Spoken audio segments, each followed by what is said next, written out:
Okay, let's go.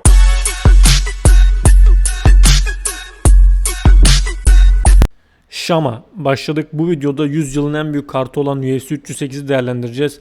Ama onun öncesinde Francis Ngannou'nun PFL'de aldığı şampiyonluktan bahsedeceğim. Sonrasında hiç vakit kaybetmeden bu dev kartın analizi gelecek. The Predator yani avcı lakaplı Francis Ngannou rakibi Renan Ferreira'yı ilk roundda yerde attığı vuruşlarla bitirdi. Hem UFC hem de PFL'de şampiyon olan tek isim oldu Ngannou. Galiba bir kadın dövüşçü daha var ama erkeklerde en azından hem UFC hem de PFL'de şampiyon olan tek isim oldu Ngannou. Karşılıklı alçak tekmelerle başladı maç. Ardından çok vakit kaybetmeden hemen yere aldı rakibini Ngannou. Yerde domine etti ve o balyoz gibi vuruşlarla bam güm vurarak bitirdi Ferreira'yı. Hakemin burada geç kaldığını söyleyebiliriz. Biraz da erken bitirmeliydi bence. Açıkçası bu tarz bir maç bekliyordum zaten. Maçtan sonra gözyaşlarını tutamadı Ngannou. Kaybettiği yolundan bahsetti hep. Acayip bir hikayesi var. Mutlaka bakın nerelerden gelmiş bugünlere. İçeriden çok sağlam bir bilgi aldım. Francis Ngannou'nun sıradaki maçı Mario Bautista ile olacak. Hakem yok, round yok, süre yok, kural yok, eldiven yok. Artık kim kimi götürürse. Yani birisi bitince maç bitecek. Öyle bir maç olacak. Şimdiden duyuralım.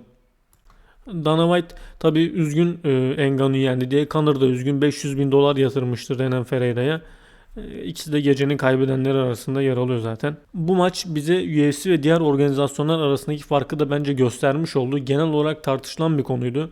En iyi dövüşçüler mi UFC'de yoksa en çok satanlar mı diye. Hem en iyi dövüşçüler hem de en çok satanlar UFC'de, bunu da cevaplamış olalım.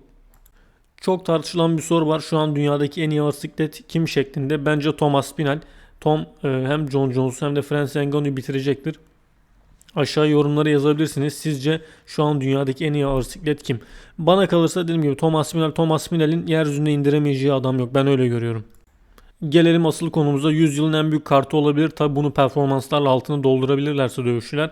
Saat olarak da bizim için mükemmel. Kart ilk açıklandığında Ciryl Volkov maçı vardı. Volkov'un sakatlığı sonrası maç UFC 310'a ertelendi.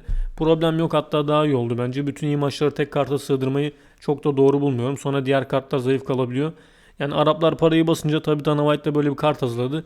Yani inanılmaz bir kart geliyor. Sadece en önemli maçlardan bahsedeceğim bu videoda. Videoyu çok uzun tutmak istemiyorum zaten. Öncelikle temsilcimiz İbo Aslan'dan başlayacağım. Bizim için tabi ayrı bir önemi var. İbo Aslan da dövüşecek bu kartta. Bir yandan çok iyi, bir yandan da hani çok sıkıntılı geçebilir. Yani inşallah olmaz ama İbo Aslan'ın kaybettiği senaryo gecenin gidişatını bizim açımızdan çok kötü etkileyebilir. Allah korusun tabi. Yani tabi kazandığı senaryoda zaten mükemmel olacaktır. Köşesinde çok tanıdık bir isim var. Bir kickbox efsanesi Gökhan Saki olacak. Medyada bunun önemi hiç anlatılmıyor. Kazanırsa hani milli boksörümüz bayrağımızı dalgalandırdı diye konuya uzak başlıklar atılacaktır yine. İnşallah kazanır. Bu kartta yer alması UFC'nin ona bakışını da gösteriyor bence. Kartın açılış maçı İbo Aslan ile başlıyor. Saat 17.00'da başlayacak 5'te. Onu da bilgisini paylaşalım. Sağ olsun Esport Plus'ta yayınlayacak bu maçı. Sponsorluğumuz henüz yok ama ileride olacaktır diye düşünüyorum. İbo Aslan kafesi yürürken ne çalacak merak ediyorum. Cendere final mix çalsa aslında iyi bir tercih olabilir. Hem Arapların Kurtlar Vadisi hayranlığı epey var. Hani bir öneri benimkisi. Buradan başarılar dilerim kendisine. Allah yardımcısı olsun. Geçelim diğer maça. Önem sırasına göre tersten gittiğimi söyleyebilirim aslında bir nevi. Sıradaki maçımız Şarabulut Petrosyan maçı. Şarabulut ya da Sharamagomedov UFC'nin çok sevdiği isimlerinden birisi. Gözündeki problemden dolayı Amerika'da dövüşemiyor. O da bütün Arap kartlarında olmaya çalışıyor. Epey sevilen bir isim özellikle o coğrafyada. Yani Dağıstanlı olup bu kadar kötü güreşen başka bir isim görmedim ben. Aynı zamanda bu kadar iyi ve seri tekme atan başka bir Dağıstanlı da görmedim. Gerçi Zabit'i biraz ayrı tutmak lazım. Gerçi her Dağıstanlı iyi güreşecek diye bir şey yok. Eğer Abdülmanap'ın ya da Habib'in öğrencisi değilseniz Dağıstanlı olmanızın bir önemi yok diyordu MMA Guru. Haklı bence de, bu yaptığınız idmanla alakalı daha çok.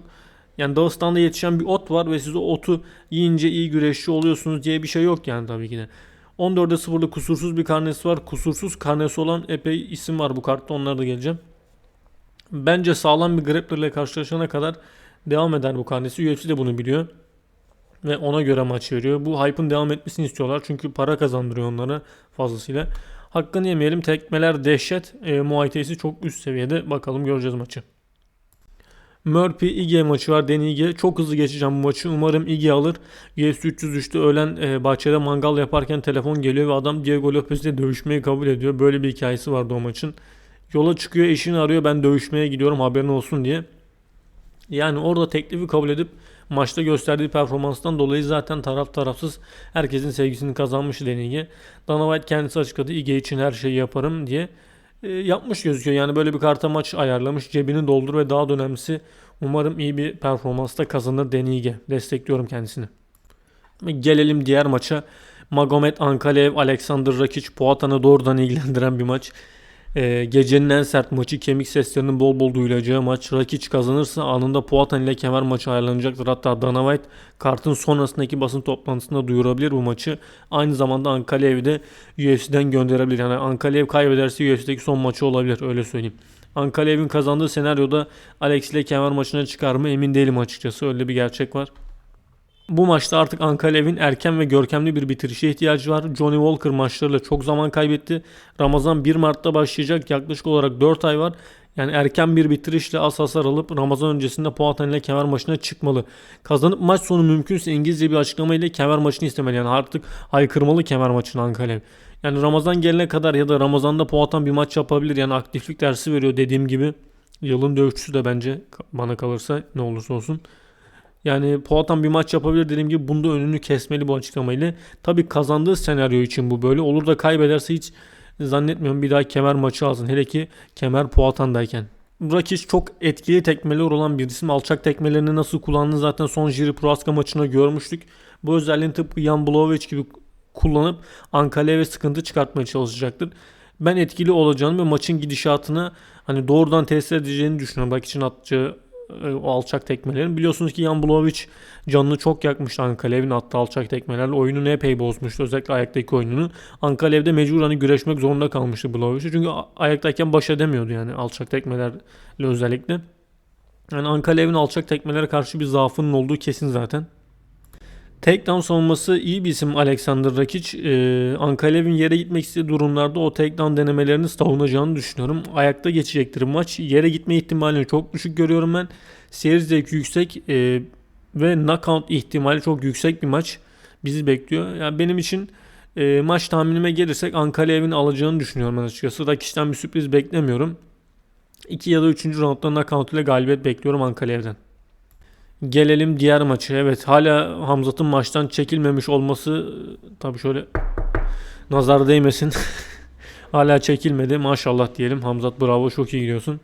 Halkın ana maçı diyebiliriz herhalde bu maçı. Hamzat Chimaev bir yıllık aradan sonra kafese geri dönüyor.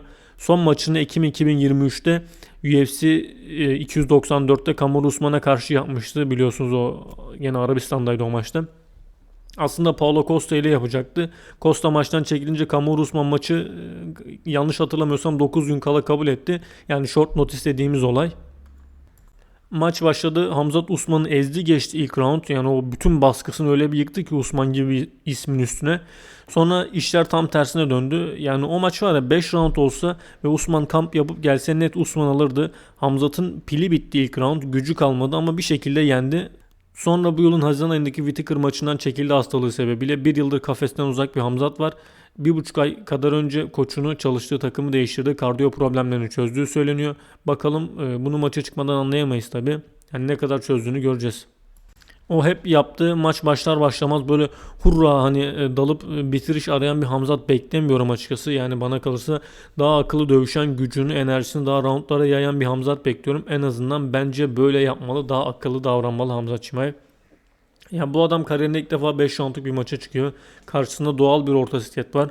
Robert Whittaker yani yıllardır bu seviyede sikletin hep en üst sıralarında yer almış, şampiyon olmuş. Adesanya'ya kafa tutmuş bir isim.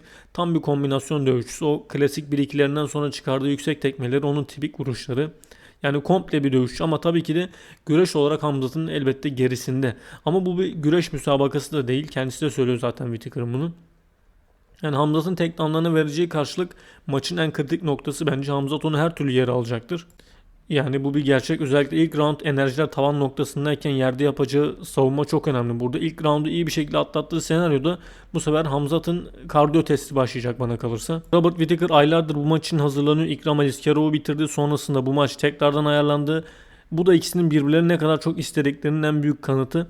Orta sikletin kaderini çok ilgilendiren bir maç. Çok büyük ihtimalle yılın ilk kartlarından birisinde Dirkus Stipulesi ve Şanslık'tan kapışacaklardır. Bu maçın olması lazım, kesinlikle kaçarı yok. Bu maçı Robert Whittaker kazanırsa Dricus Du Plessis ve Sean Strickland maçından sonra kemer kimdeyse onunla kemer maçına çıkar diye düşünüyorum. Hamzat'ın kazandığı senaryoda bir ihtimal diyorum. Hani İsrail Adesanya Hamzat Chimaev maçı olabilir ya da kemer maçına çıkar direkt Hamzat. Hamzat tabi burada ev sahibi konumunda, zaten Arabistan vatandaşlığı da aldı ki alması çok zordur hani o vatandaşlığı almak.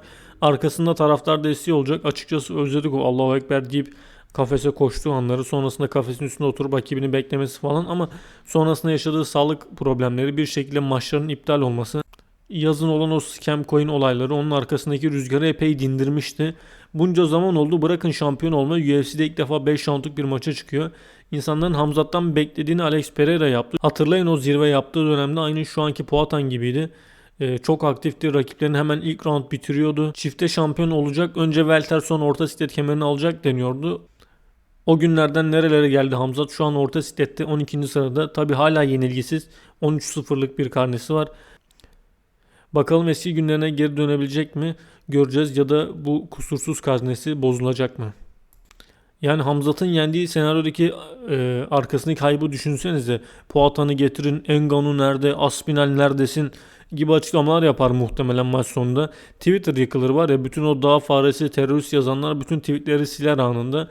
Yenildiği senaryoyu düşünün, yine Twitter yıkılır. Yani her türlü senaryoda Twitter yıkılır. Hamzat böyle bir isim. Ne oldu lan dağ faresi, Hamzat balonu patladı falan diye. Türkiye'de de epey kitlesi olan bir isim zaten. Benim maç için tahminime gelirse %51'e %49, hani ben böyle Whittaker'ı önde görüyorum. Whittaker'ın alacağını düşünüyorum. Çok odaklanmış bir Whittaker'ı bekliyorum. Özellikle ilk roundda atlatmış bir Whittaker bence maçı alacaktır. Yani bu maçın kaderini bence ilk round belirleyecek, öyle söyleyeyim. Yorgun biri Hamzat'ı ayakta bitirebilir. Tabi bunlar benim görüşüm. Size maç için tahminlerinizi aşağıya yorumlara yazın mutlaka. Geldik son maça, ana maça. UFC'nin en iyi boksörü kim? Bu sorunun cevabını bulacağız bu maçta. Bir boks şöleni bizi bekliyor. Çok formda her iki dövüşçü de. Max Holloway UFC tarihinin, hatta dövüş sporları tarihinin en özel, en görkemli knockoutlarından birisine imza atmıştı son maçında. Kendisi bir açıklama yaptı. O geceye dair en unutamadığım an Justin'in knockout ettiğim an değil. Justin iyi bir adam ve maçtan sonra izlerken onun adına üzüldüm. Beni en çok mutlu eden an knockout sonrası Topuria'nın surat ifadesiydi. Kaybolmuş bir çocuk gibi bakınıyordu. O anı çok güzel özetlemiş. Hatta Topuria kameraların onu çektiğini fark edince yalandan gölge boksu yapmıştı üzerindeki şoku atlatabilmek için. Bal gibi de korktu zaten, orada kim ne derse desin. Max Holloway UFC tarihinden çok vuruş atan ismi, tam 3378 vuruş ile bu rekorun sahibi. İkinci sıradaki isim ile arasında 1300 vuruşluk dehşet bir fark var. Yani bir yandan iyi bir yandan kötü bir istatistik. Bu nereden baktığınıza bağlı. Buradan rakiplerin çok iyi yakaladığı sonucunu da çıkartabilirsiniz. Knockout gücü olmadığında.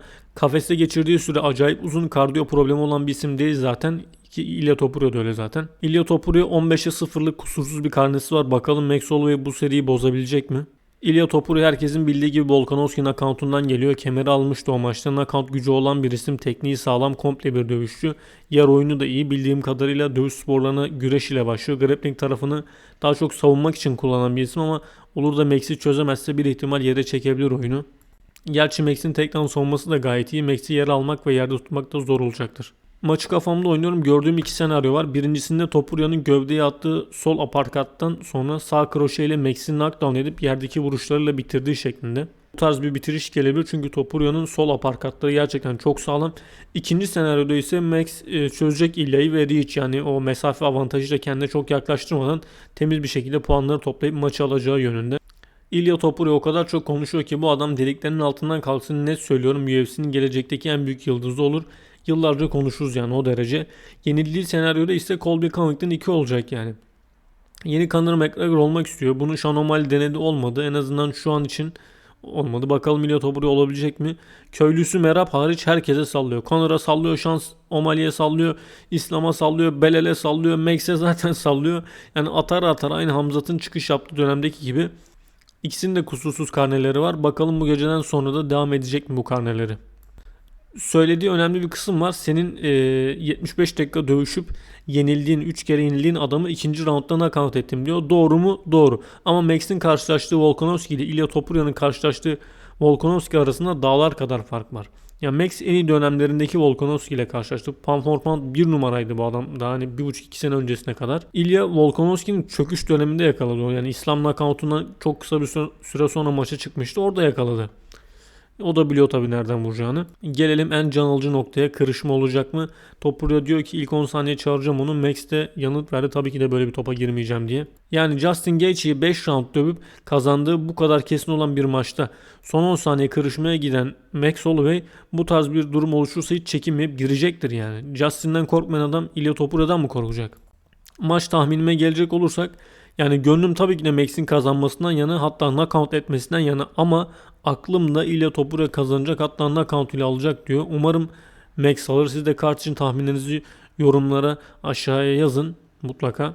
Maçtan sonra bakalım ne kadar başarılı olmuşuz. Uzun ve keyifli bir video oldu benim için. Umarım siz de beğenmişsinizdir. Maçtan sonra değerlendirme videosu gelecek. Takipte kalın. Abone, like, falan filan. Şama.